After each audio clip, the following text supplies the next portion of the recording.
Start with advice that you would give people on approaching and reaching out and speaking with their representatives. Yeah, well, I think the biggest thing, number one, don't make any assumptions as to what legislators know or don't know, because everybody down here has things that they're passionate about and things that they, not experts, but have more expertise in. There's a lot of issues that just get thrown at us, and we got to do our best to figure it out as we go. And so, I tend to be drawn to things that are fairly short, very succinct, and how they say what they want to say. I personally like numbers, although I'm not sure everybody likes numbers, but I like numbers. And again, just if you only had 5 minutes with somebody to say everything that you'd want to say about why this is important and why we should invest and why we should make this change or that change, what would you say? Because a lot of times people will come in and they get in the weeds, but the weeds aren't always relevant for the decisions that are being made, and then that ends up kind of blurring things up a little bit. So, short and to the point is never a bad thing, and I think it's helpful given how much information that we are asked to digest on a variety of issues. I think just the quicker and more precise you can get down to the nitty-gritty, I think that's really important. Okay. What about people approaching you in your district?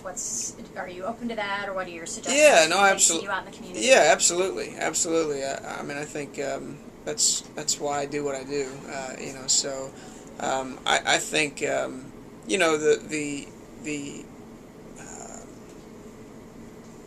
I think if people, most people I think would be open to that.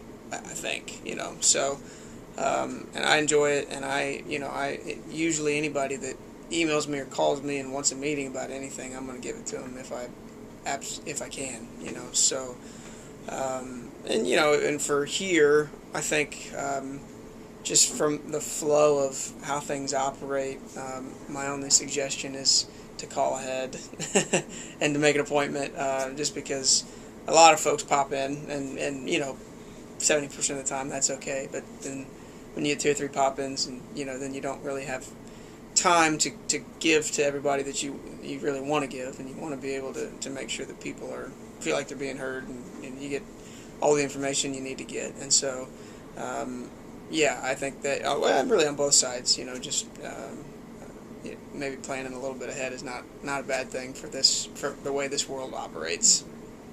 Electronic calendars. Yes, absolutely. Is there anything about occupational therapy, pardon me, that you would like to know more about, or you have questions about that we could help focus on our Hill Day? Well, I think I always go back to, in almost anything, it's not relevant to every conversation, but number one, return on investment. What a lot of folks down here want to know, what if we're going to give money to something, what are we getting back, that sort of thing. And obviously in this world, some of it is direct, some of it is indirect, and that's okay too, and usually you can quantify that to some degree in a lot of ways, and so I think for me, being on the budget committee, and that's kind of where I focus a lot of my attention. Budget is about how to spend taxpayer dollars the best way possible to get the best bang for your buck, to help the most people in a variety of different places. And so I think the folks that and the organizations and the causes that thrive are the ones that do a really good job of number one, communicating that ROI, that return on investment, really well, but then number two, are able to tell an engaging story about how the money that's being invested actually helps people, because a lot of times down here we get caught up in numbers, and we get caught up in the kind of the minutia of what this is, but we forget about sometimes how decisions and legislation policies really impact people every single day all over the state. And so there's been plenty of times in committee hearings that you get folks come in that testify that this bill will absolutely directly hurt or directly help them, and those are always pretty powerful. And so, I mean, I just think that combination of making sure folks know that this is a good investment, but then also making sure people know that this helps people, is a good. The folks that find that balance, I think, tend to do pretty well. Okay. Do anything further? No, if someone's coming, our purpose is for people. Some people have never been here before. Sure. And are fearful. Yeah. With it, and we're not. We're just educating. Yeah. What is occupational therapy? Right. And right. establishing that relationship with it. And Yeah. I think the things that you've said are the important things, the crucial things. Yeah. Yeah, and I think also. It's definitely not something to be scared of. Most of these guys and gals that are reps and senators we're all part-time, so we all, 95% of us have other jobs, and we understand the reality of life outside of the Capitol, because we're living it outside most of the year, and so it's everybody's different because of, and we process things differently because of our experiences and our background, and so part of it, I think, as long as if there can be continuity and relationships built to some degree, it's which is the kind of the power of a lobbyist to some degree, is that they don't necessarily paint any more of a compelling picture necessarily than anybody else, but they just have built relationships, right? And so that's true of life in general. Relationships are incredibly valuable. So, and so that's probably a part of it as well. But I definitely wouldn't be scared of anybody. Nobody's gonna. Or somebody may bite your head off. I don't know, but probably not. The other thing that comes up, because this is an educational process. Yeah. For our practitioners Sure. in the state, is that this is an election year. Yeah. And we try to encourage them to be involved. Yeah.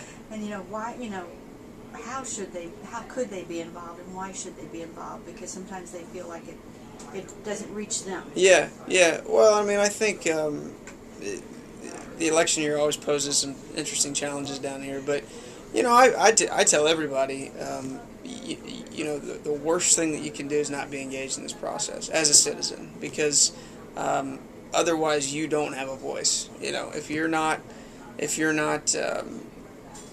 making sure you know what's going on, if you're not talking to your rep or your senator when they do stuff that you like and do stuff that you don't like, then